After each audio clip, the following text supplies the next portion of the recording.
मराठीत सलग मराठीत एकदा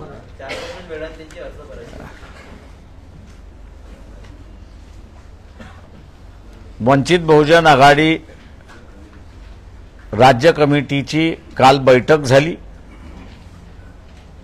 आणि त्या बैठकीमध्ये असणारा महत्त्वपूर्ण निर्णय त्या ठिकाणी घेण्यात आले।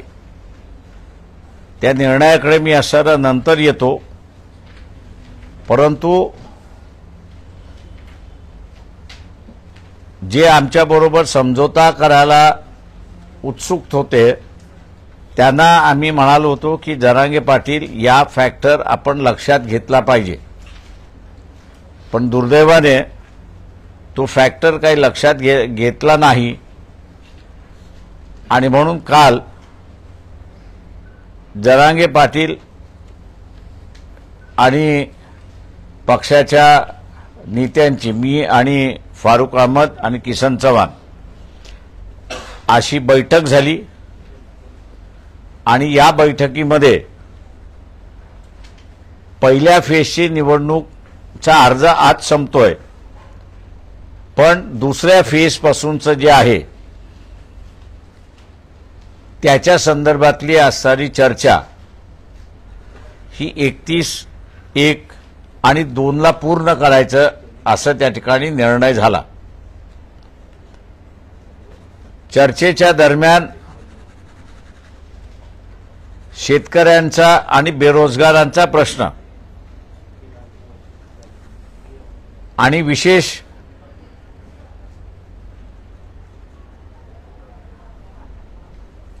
ॲग्रो इंडस्ट्री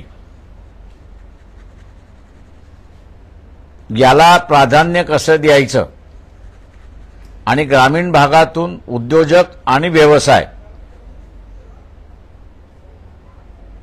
इतर करता येईल त्याच्या संदर्भात आणि इतर प्रश्नांची सुद्धा चर्चा झाली।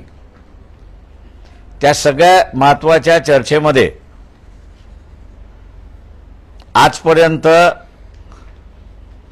ओबीसी समाजाचं लोकसभेमध्ये 1 किंवा 2 व्यक्ती सोडला तर गेल्या 70 वर्षामध्ये प्रतिनिधी दिलेला नाही।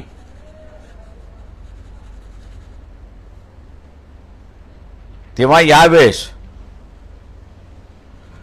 ओबीसी भटके विमुक्त हा फॅक्टर लक्षात घेता या समूहातून उमेदवारी द्यायची आणि त्यांना जिंकूनही आणायचं। दुसरा, बीजेपीने जे मुस्लिमांचं आयसोलेशनचं राजकारण सुरुवात केलंय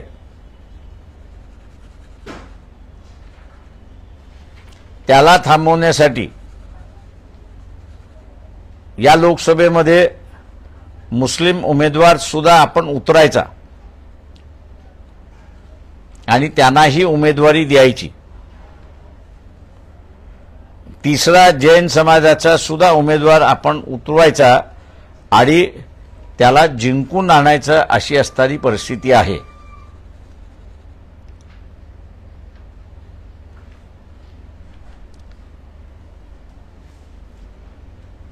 महाराष्ट्रामध्ये उपेक्षितांची, वंचितांची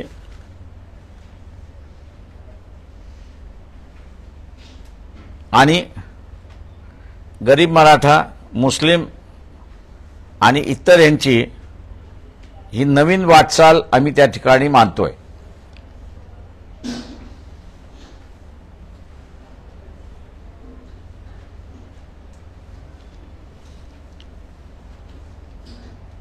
या वाटचालीला समूह पाठिंबा देईल अशी अपेक्षा आम्ही त्या ठिकाणी धरतोय। दुसरं, सगळ्यात महत्त्वाचा जो निर्णय झाला तो म्हणजे राजकारण आणि इलेक्शन यामध्ये प्रचंड पैसा खर्च केला जातो, वापरला जातो.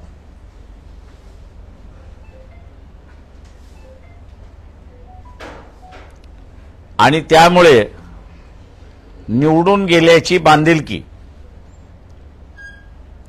ही मतदाराबरोबर राहत नाही, तर त्याला ज्यांनी डोनेशन दिलं त्याच्याशी त्याची बांधिलकी होते. ही परिस्थिती होऊ नये म्हणून गावागावानेच आणि कार्यकर्त्यांनी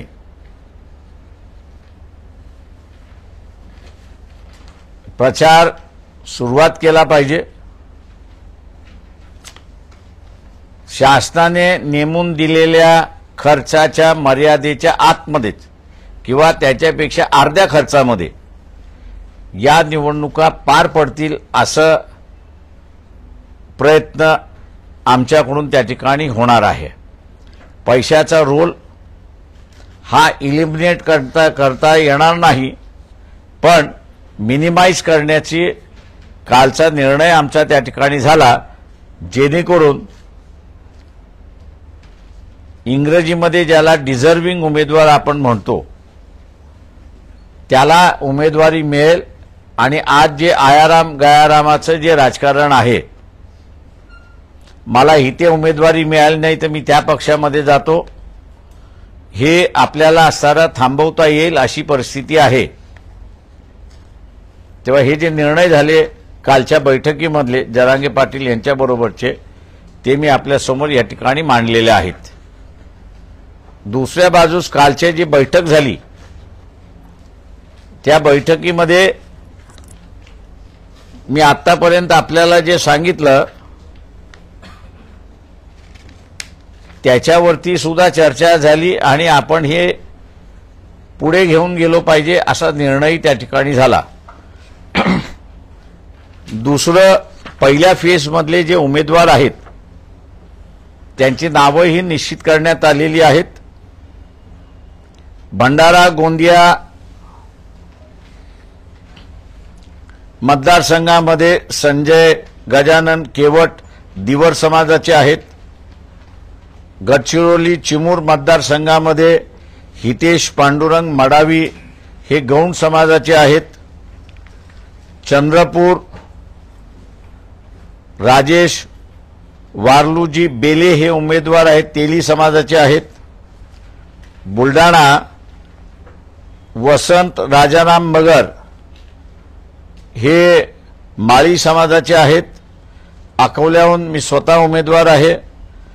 अमरावतीमध्ये कुमारी प्राजक्ता तारकेश्वर पिल्लेवान या राखीव मतदारसंघामधल्या उमेदवार आहेत. वर्धा प्रोफेसर राजेंद्र साळुंके हे कुणबी समाजाचे उमेदवार आहेत. यवतमाळ वाशिम खेमसिंग प्रतापराव पवार हे बंजारा समाजाचे उमेदवार आहेत. याच्याच बरोबर ओबीसींची असणारी जो नवीन पक्ष स्थापन झालेला आहे ओबीसी बहुजन पार्टी, त्यांनी आम्हाला मध्यंतरी कळवलं होतं की सांगली मतदारसंघामध्ये प्रकाश शेंडगे हे लढतील.